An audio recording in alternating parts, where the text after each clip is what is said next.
জোট গঠনে আপত্তি, দিল্লিবাসীর অসন্তোষ আর দল ত্যাগ করা বিধায়কদের বিজেপিতে যোগ দেওয়ার মাশুল গুনতে হলো আম আদমি পার্টিকে।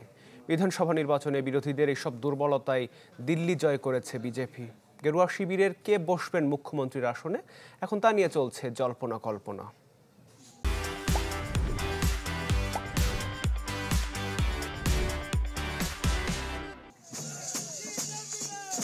3 দশক পর রাজধানী নয়াদিল্লির ক্ষমতায় বসতে যাচ্ছে নরেন্দ্র মোদীর দল।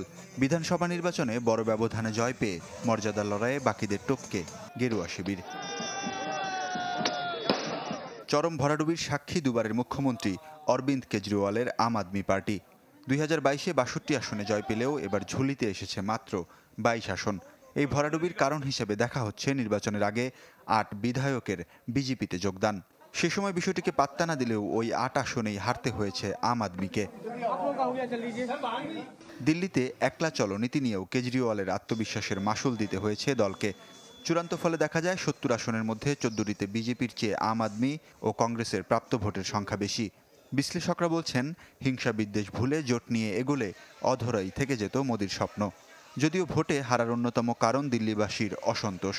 কেননা গেল 3 বছরে রাজধানীতে তীব্র হয়েছে বায়ু দূষণ, বিশুদ্ধ পানির অভাব সহ নানাবিধ সমস্যা। এদিকে বিজেপির এই জয়ে কে হবে রাজ্যের মুখ্যমন্ত্রী তা নিয়ে চলছে জল্পনা। স্থানীয় গণমাধ্যমগুলো বলছে এ দৌড়ে সবচেয়ে এগিয়ে পারভেশ ভার্মা। নিউ দিল্লি আসনে আম আদমি পার্টির নেতা অরবিন্দ কেজরিওয়ালকে হারিয়েছেন তিনি। তার বাবা সাবেক মুখ্যমন্ত্রী সাহেব সিং ভার্মা। মুখ্যমন্ত্রীর দৌড়ে আলোচনায় আছে বিজেন্দ্র সিং এর নামও। নরেন্দ্র মোদীর যুক্তরাষ্ট্র সফর শেষে এ বিষয়ে আসতে পারে চূড়ান্ত সিদ্ধান্ত। ওয়ালিউল্লাহ ফারুক, চ্যানেল 24।